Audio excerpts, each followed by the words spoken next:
Mark Anthony here for Sigma TV. I'm here today with Jamie Nettleton, gambling law partner for Addisons. Jamie, how are you today? Mark, I'm very well. I'm delighted to be here and to participate in Sigma TV. Thank you very much. How has the experience been for you so far? Illuminating. I've never been to Manila before, and I've actually never been to a Sigma event, and I must admit I'm overawed by both.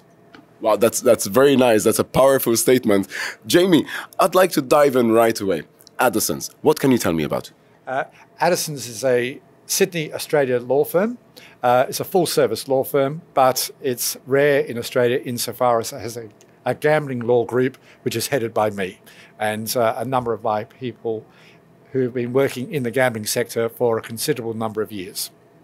Brilliant. And when you say a considerable amount of years, what are we talking about? Well, that's a great question, Mark. I'm in fact a veteran, some would say. And as you look at a veteran and say, does that mean I'm about to fall off the edge? But I've actually been involved in gambling law for the last over 25 years. And I've been most of my practice has been involved in gambling, both in Australia, but also internationally. And most of the well-known brand names who have set up business in Australia have come across my desk. And as well as that, I've also been involved in a number of transactions, licenses, both here and in other countries, other parts of the globe. Brilliant. I would like to dig in a little bit deeper into the current state of Australia's regulatory sector.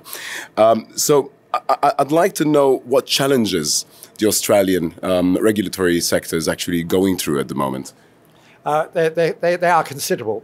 Australia is a mature gambling market. There's been gambling that's been regulated in Australia for well over 150 years. In that respect, it's quite unusual, particularly when it comes to this part of the world where there's been prohibition in respect of gambling activity for almost all of that time, with a few exceptions. As a mature gambling market, it is subject to intense public and media scrutiny, particularly in respect of the harm which is caused by gambling and a perceived lack of interest in managing that harm that's coming from the sector. So the principal focus currently in Australia is whether or not there should be stricter regulations in respect of the gambling sector to minimise and prevent that harm. Brilliant. Jamie, I'm also curious, how has the enforcement of online gambling regulation impacted Australia? Well, that's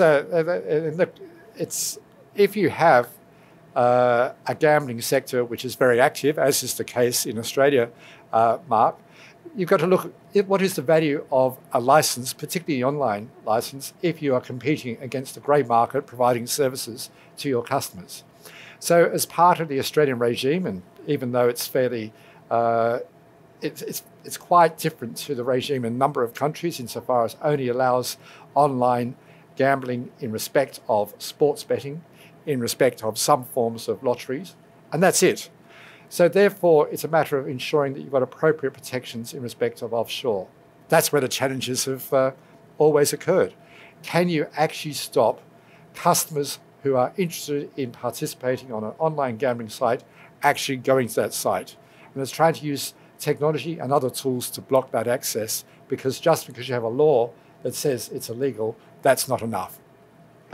That's a fair point, I would say. Jamie, how have the media-triggered casino inquiries impact the regulatory landscape, though, in Australia? It's transformed it. And it's probably not so much the inquiries, it's actually the information that came out in those inquiries. And the key point that's come to notice is they all had a license to conduct a casino, in some cases exclusive in the relevant jurisdiction. But did they also had a social license, and did they live up to that social license? And it's fairly clear to say from the result of those inquiries, they didn't. They engaged in conduct that was found to constitute money laundering as a result of the very recent settlement in the Crown case, 450 million Australian dollar fine, and in respect of a number of techniques which are involved to essentially encourage gambling where perhaps there should have been greater controls put in place.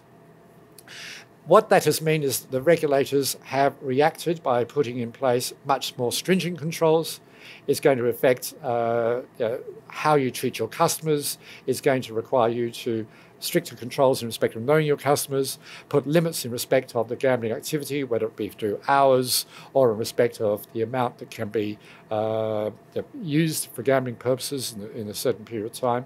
And it's going to affect the viability to a considerable extent of the casinos. Now, that is really not just in respect of casinos, but other forms of licensed gambling. So I think we're going to find there are increased challenges for all elements of the gambling sector in Australia, which are going to find life more difficult as a result of the outcome of the casino inquiries. Thank you very much, Jamie. I have one last question for you. I'm sure that in your position you've been through a couple of expos in your time. How is it that you came across Sigma, and why is it you decided to actually engage with us? Well, I've been aware of Sigma and EMAN for a number of years. I think I've met at various conferences and conventions overseas. Being a regular attendee of these conferences, and as part of to ensure I'm up to date in respect of developments in the industry, I have been to conferences in Asia in the past, but a long time ago, pre-COVID. I've never been to the Philippines. This was actually a way of achieving a number of objectives. One is to see what Sigma is up to, and I'm astounded that this is the first conference that Sigma has had here, because it's very professionally run and an extraordinary event. So congratulations to Sigma. But also for the Philippines. If you like, it's one of the few places in Asia where there is a form of extensive gambling activity that's subject to regulation. I think it's got as many forms of gambling which is licensed in Philippines after Australia in respect of countries in this region. And I wanted to see what it's like. I now have a far better feel. I can see essentially the crossroads that the Philippines is at in respect of regulation. It's a very viable sector. There's a lot of interest, but there will be a lot of challenges going forward to maintain its profile as really being the leading gambling jurisdiction in Asia. That was very nice. Jamie, thank you very, very much for your kind comments, and thank you for giving me a better insight into Addison and also into what the regulatory state of Australia looks like at the moment. I wish you all the very much success. I know you're a busy man, so I thank you very much for making time for me today.